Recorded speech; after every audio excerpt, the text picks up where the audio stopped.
back. We're here with Dev from Sneaky Clean. Dev, thank you for coming on the podcast, man. We met off Instagram, so I'm very excited to dive into your story, your journey. Thank you for being here. Hey, it's a pleasure being here, man. Thanks for having me and thanks for reaching out. Of course, man. Those are the best relationships that has kind of happened out of nowhere. So I'm very excited. So you went from being a restaurant owner to then getting into owning Sneaky Clean. That's kind of a different type of pivot. Can you kind of talk Yeah. about like what was that exact moment when you were like, this is a business that I'm going to drive forward, not just a side hustle? Yeah. The background on Sneaky Clean is I believe it was 2014. I first opened a food truck down in Miami, and then from there, food truck's really small. You're doing 100,000 things at one time. There's food on the floor, there's oil, there's grease, and it was in that process. Eventually, we moved on to owning two restaurants, but it was in the food truck where it first hit me, where I realized I had to buy a new pair of sneakers to go to work with pretty much every other month because they got so bad. So even after me cleaning them, they would be in such poor condition. And I did not have the time, in the restaurant industry, you're working 7 days a week, 10 to 14-hour days. I don't have the time to go sit down and, learn how to clean a pair of shoe and two, do it properly on a weekly basis. So in that period of time, I started looking, searching, say, hey, is there a service that I could take my shoes to that would actually just clean the way you do your car or your laundry? And it just didn't exist. Kind of blew my mind at the time, but I just kept it moving. Obviously, I didn't have an option. Um, and it wasn't until I believe in 4 or 5 years later, went through the whole restaurant thing. Um, like I said, we grew into two restaurants, and then I had two partners that kind of fell through, so we closed down the restaurants, and then I opened another food truck with another friend of mine. That went well, and then it was during that time that I figured I was like, man, like I should really give this a try, see if this has any legs. So it was summer 2019. Miami is traditionally slow for any business during that period of time, so I had a lot of downtime. I was like, oh, cool, maybe this is a good time to try this out. So that's kind of when I started doing friends and family. Um, Teaching myself with my friends and family sneakers. Thank them for trusting me with that. And that's kind of where the growth happened from there. And then it was officially in September 2019, when I registered the company with the state of Florida and then started building. And at that point, I decided I'm going to go all in into this and started building from there on. Owning a food truck is difficult, man. That's probably one of the most difficult things that you can create. What was kind of one of those things like that you learned owning a food truck that you then carried over into your business now? I would say two things. I guess they kind of go hand in hand, and that would be one, problem solving. Everything that can go wrong will go wrong with truck. Everything that can go wrong will go wrong. And two, it's being resilient. You know, the food industry is not, sales are up and down, but operations are never up and down. You're at it all the time, even work at 3 in 1 because you're having such a great night. But because you're having a great night, especially in a food truck where you don't have a lot of space for inventory, because you had a great night till 3 a.m., you now don't have inventory for the next day. So you have to be back earlier than normal time. So you could go buy groceries, prep the food, and get ready to open on time again. So it does not stop, man. It's so resilience and problem solving. Anything I can't go wrong with a food truck always goes wrong. So just going in day in and day out and having that mentality that no matter what today throws at you, you're gonna problem solve and you're gonna get through it. And what was life kind of like before you guys opened up your sneaker stores? Life as in for me or Yes. with the restaurant and business and the food truck, I was working 10 to 12 hours a day, 7 days a week. It was brutal, man. I remember, so when we had the first restaurant, I remember my mom lived in Tampa, which is 4 hours away. And I remember just realizing one day I hadn't seen my mom in over a year because I have just been on this thing every day, just head in the sand, keep going at it. And life kind of just passes you by. I was super young. I think I started the restaurant at 22. Um, so in that process, I realized also that that I had let go of myself. I hadn't gone to the gym in a couple months at all. Furthermore, consistently, I wasn't taking care of myself. And once you work in hospitality, it's just kind of this vicious cycle of work, after hour parties, or hanging out with team members, and then back at work in the morning and just kind of go through this. And you know, I think opening up a business where you clean people's sneakers isn't the most lavish Yeah. business you could open. It's not something I think some people are dying to do. What gets you so excited about having a store where people can take their sneakers that they value so much and then clean them with you guys? I think it's a crossroad of between me being passionate about sneakers and just entrepreneurship as a whole. I Before the food truck business, I think I tried maybe like four or five other business ventures. I grew up surrounded by entrepreneurs, my grandparents, my aunts, uncles, my father. I think my mom was the only one who never really had any entrepreneurial venture, although she had a bunch of ideas, right? She keeps throwing them at me all the time. But I grew up surrounded by entrepreneurs, and I had a very difficult time working for other companies. So out of college, I went to the corporate world for Bank of America. Um, Funny enough, the September when I decided to go all in Sneaky, I had I was looking for a transition into more corporate world, and I had just gotten a job as a stock trader for a private equity firm down in Miami. And I actually turned that down to go all in on Sneaky because the idea of building a business just appealed to me so much more than, sitting at the desk trading stocks. That's fascinating. Can you kind of talk about what the mindset was when you did decide to bet on yourself? Like obviously that job paid well, it was secure, it was something you probably could succeed well in, but you said let's push it to the side, let's go bet on myself. Can you kind of talk about what that mindset was when you were like, I'm gonna go all in on something even though I might like it might not succeed? The mindset has always been for me, I like to create. I think in entrepreneurship, I see entrepreneurship almost as an art form. The ability to build and create something out of essentially almost thin air, and grow that thing gradually over time and make it into something that changes people's lives. So we're changing the lives of our clients, our customers, not in a way that, we're saving them from cancer, but it's insane to see some of the stories and some of the amount of passion people have when they come with an older pair of shoe that was, a story I always remember is this guy brought this pair of shoe his father gifted him 2 years before, and his father passed away suddenly a year later. And that shoe meant so much to him. That's the last gift his father gave him. And it had separated, and us being able to put that back together and give it to him, you know, it's life changing, right?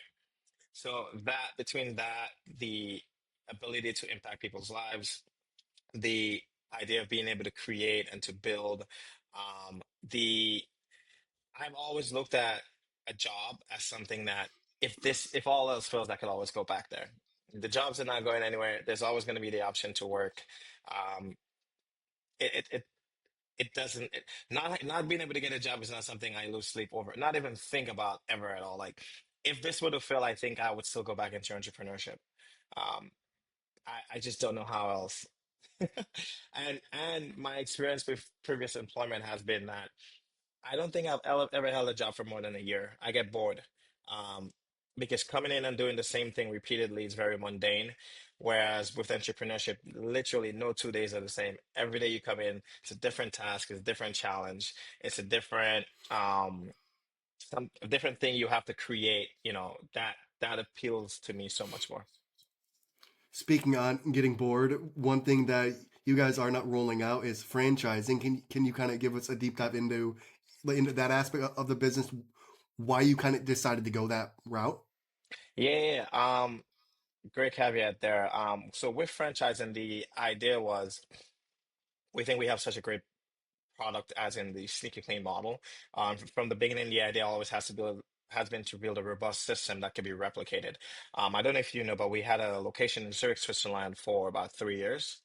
That to me was a test, a proof of concept of, hey, can we replicate this literally across halfway across the world without my physical presence? So we had two gentlemen over there who came by. Um, They trained with us for 2 weeks in Miami, and they went back and did it on their own with just, technical support online. And that to me was the deciding factor that, okay, well, now we have something that's real. It doesn't require me to physically be there. It's something that we could replicate and something we could scale. So sneaker cleaning or the sneaker cleaning service is a very local business. It's something where we've noticed that while you do have a lot of mail-in service and all that, clients like to come to the store and talk to someone. Um, that's easier said than done when you have people who are one passionate about the business. So even with franchising, we're very interested in finding more owner operators who are passionate about sneakers and are able to translate that passion or communicate with that passion between the client and the owner operator. With that being said, franchising allows us to scale at a much quicker pace, without us physically having to build out and manage every store. We believe this is, not we believe, we know this is a massive industry. New sneaker sales annually by 2030 should be about $155 billion, not including, resell. That's just all new sneakers. With that being said, if we as a company could clean 1% of that market, I mean, Nike alone sells 1 billion pairs of shoes a year, right? Yeah. So we would be very happy, and we think it's a good way to scale across, especially within the US. It gives us speed for scale, and it gives us more momentum as we pick up and now eventually become more of a household name. What's your guys' 5 year goal for franchising? Oh man, that's crazy. Year one, we want to do only 10 units, simply because we want to figure out the kinks. Um, and from there, I think we're projected to probably hit over 100 units by 5 years. We can do more. We based on our projections, we think the demand is here. We've gotten so many franchise requests from literally all across the world, from Saudi to Qatar to Mexico City to Venezuela to Argentina, we've to Germany. We've gotten so many franchise requests, but we do want to do service by the franchisees that we do develop. Um, and every location, comes with its own kinks and its own problems to solve. So we really just want to gradually go. So we're thinking at least 100 units within the first couple of years, and then from there we could scale exponentially. I love it, and it's always so interesting to find people that are so passionate about a certain niche that you would Yeah, never think about the cleaning sneaker industry and find someone like yourself that's so passionate, and then also being able to go find other people, right, like that match yeah, your passion and that want to get into the business. So it's super super fascinating. And one thing you actually said in an article you were featured in, you said sneakers are an investment and a form of self expression. yeah. Can you kind of dive into that a little bit? Yeah, of course. So different sneakers mean different things for different people. The investment part is a lot of people consider their sneakers to be assets, and increasingly they are becoming assets. I think Michael Jordan just sold the flu game shoe he wore, was it for $6.6 million at an auction? I think something crazy like that. One of Kanye's original Yeezys went for 2.1 with I think it's Sotheby's or Christie's. So as an asset class, it definitely is there. It's to me that the consideration of sneakers and asset is no different from art that we're seeing in recent years. Um, and the majority of sneakers that are sold, of course, are sold for just everyday use. But to some people, to collectors, there's so much more value that goes into it. That's one. As a form of expression, I mean, there's a corny quote that goes, I make shoe contact before I make eye contact, and I am 100% that person. I judge you based on what's on your feet, whether it's clean or dirty, number one, and what are you actually wearing. And again, to me, it doesn't have to be, are you wearing something rare or something expensive? It's just how you express your personality with the shoes that you wear. So from the colorways to the silhouettes to the charms that are on your shoe. Like people have so many ways of expressing who they are and how they feel with the shoes that they wear. That's fascinating. Do you have this passion for wearing dress shoes when you dress up as well, or just sneakers? I do. And I take every opportunity I can to wear a pair of Oxfords or a pair of loafers. And people always ask me, why are you not wearing sneakers? I'm like, I wear sneakers every day. So whenever I get an opportunity to wear a nice pair of dress shoes, That's my thing. I love a good pair of brown Oxfords. Beautiful. And you've also worked with bigger brands like Nike and Marriott. How do you go about building relationships to bring these opportunities to you? I think so. A lot of these relationships have happened organically, through either customers or through other businesses we do business with. So like when we did the Marriott event, it was booked through an event management company that also do a bunch of other events, and they were very impressed by the work that we did. One of the things that I remember they saying to us was because they had so with the Marriott gig, for example, there were two events in one weekend: NCAA men's and NCAA women's Final Four. And they we obviously came in at a more premium price, and they were trying to find someone else see what their options were. And I remember they saying to me at the end of the event that we we searched around the entire country for a company who could just do at least one of the events, and nobody was able to, and you guys were able to execute and do a great job at both of them simultaneously. So, with that, they have, it's been said that they've been told us that they've been presenting us to other companies to kind of push more of the elevated experience. So I think our work tends to speak for itself, and then you get a lot of word of mouth referrals because of that. Um, a lot of it has to do with, I think, proximity. I think most of all, a lot of it is the image that we present Sneaky Clean under. We've been able to build a brand image and a brand presence online that really makes us look like a much bigger company that we are. You're looking at the entire corporate structure of Sneaky Clean right now. And but usually, a lot of times I get that, hey, like who does this, who does that? Like people think we have an entire team, and it's really just, this one guy and a laptop. We get the same thing. They're like, "Oh, you guys are huge." Yeah. I'm like, "It's just me and my co-founder. That's Yeah, that's bro. the You whole guys, team." I looked at I'm like, these guys are crazy huge. Yeah. That's awesome. Um, I have three more questions for you, Dev. Yeah, go for it. You mentioned in the beginning of the interview that when you were kind of starting your journey, that life started to pass you by, and you didn't have a chance to go see your mother. Yeah. How have you kind of found time in this crazy world of entrepreneurship to really slow down and ground yourself in things that you value, like seeing your mother? Yeah. I wouldn't say I've slowed down. I am not a big believer in balance. I think if you're going to do great things, you have to go to the extremes. But I think it's finding the time. So one of the things I've done is schedule these things into my schedule. So, you know, if it's not on the calendar, it doesn't happen. So I've learned to, so for example, I have a 7 p.m. alarm every day to call my mother because if I don't, it doesn't happen. So I think learning to understand how I operate and then being able to bake the things that matter and that are important to me into there. Building this company over the past couple of years, um, one of the toughest things was I was in a relationship at the time and just navigating through you having to select what your priority is, and 9 out of 10 times it always ended up being the business, which didn't mean that my partner was not a priority to me. It's just I have this dream and this goal I was pursuing, and it is almost impossible to do both. And something I've learned as an entrepreneur in the past couple of years is at every level of growth, there's a sacrifice you have to make. And you may not see what it is now, but there's a cost to the business, an opportunity cost. So it's just something you have to be ready for as you build. That's gems right there, and I think that is definitely people that are climbing the entrepreneur ladder.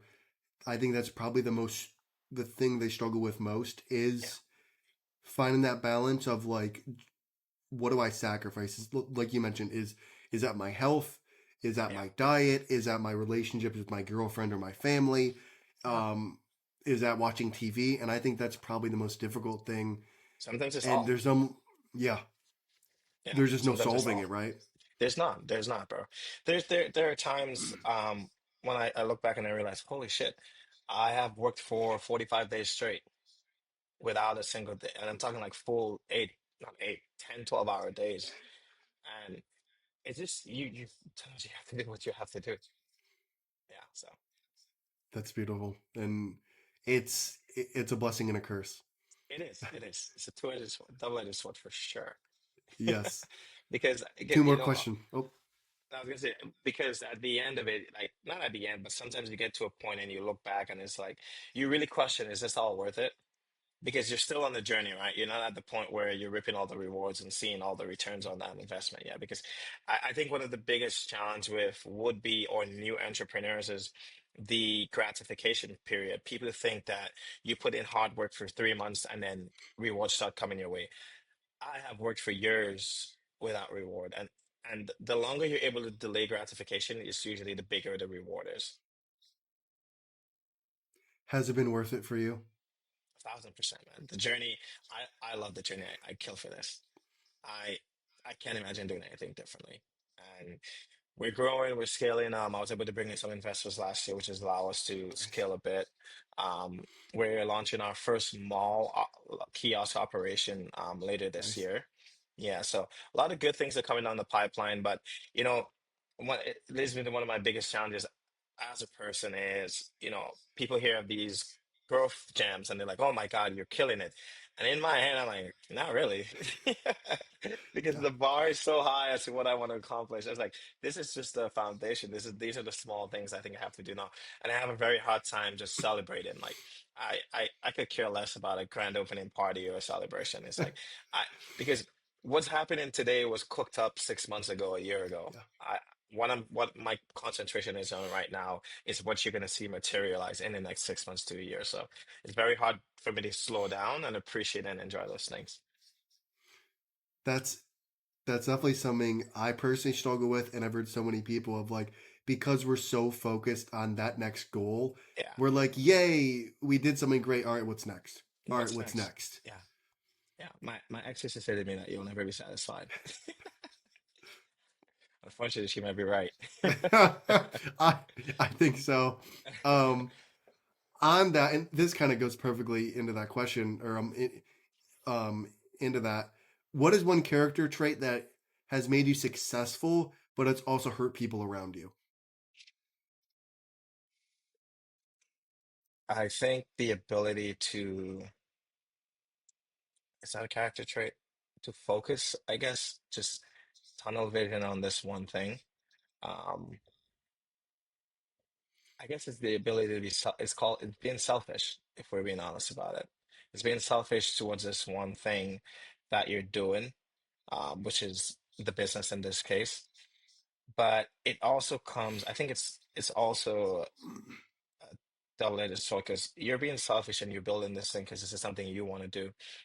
But you're all, at least from my perspective, is the benefits of this is not just for me. It's for me and everybody I love, everybody I care about. But it's hard to translate that to these people because you're not showing up for birthday parties, for weddings. I've missed 3 weddings in the past year. For dinners, like you're not showing up to these things, but you're saying, "Oh yeah, but I'm doing this for us," you know? Yeah. So yeah, I guess it's definitely selfishness. I think we could talk for hours Yeah, yeah, a on hundred this type percent. of stuff. This is awesome. I have two more questions. Go for it. If Sneaky Clean disappeared tomorrow, what would you want people to say you actually stood for? Integrity. Um, Integrity matters to me a lot.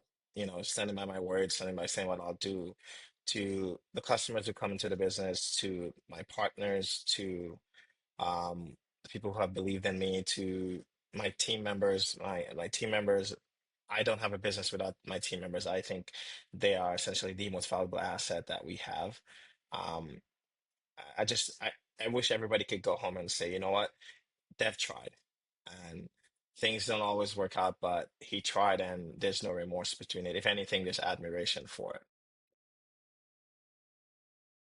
Beautiful answer. Love it. Thank you, thank you. I have one more question for you, and then we'll wrap up. Sounds good. Why did you decide to offer the discounts to us? Um, I think being able to pull in new customers from a different channel is going to be very important to us. The biggest challenge we face as a business is awareness. The the sneaker cleaning business is so niche. I would argue everybody on the planet has one pair of shoe that they would pay to clean. but nobody knows about us. We constantly have customers coming in through the door saying, I wish I knew this business existed 5 years ago. So I looked at your platform and I really liked the modern and the UX of it and how it's all built out. And I think having that avenue as a way to pull in new customers was something I thought could be very beneficial for us.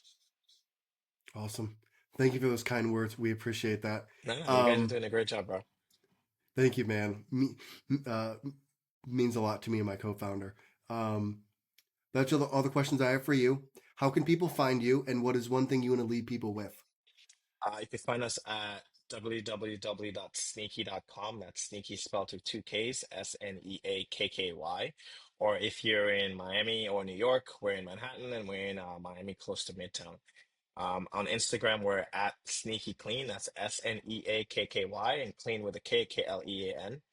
So you can find us on any of these platforms: Instagram, TikTok, Twitter. But we're more active mostly on Instagram. So check us out. Awesome, Dev. Do you want to leave people with anything? Yeah, come get your sneakers clean, man. Love Life it. could be life isn't perfect, but your sneakers could be. Yes, great tagline. I love that. Well, Dev, thank you for coming on the podcast, man. It was a pleasure to not only get to know your business, but some other deeper things that drive you as a human. So, thank you Thank you. so much, man, for coming on the podcast and sharing your story. Thank you for having me. It's been a pleasure.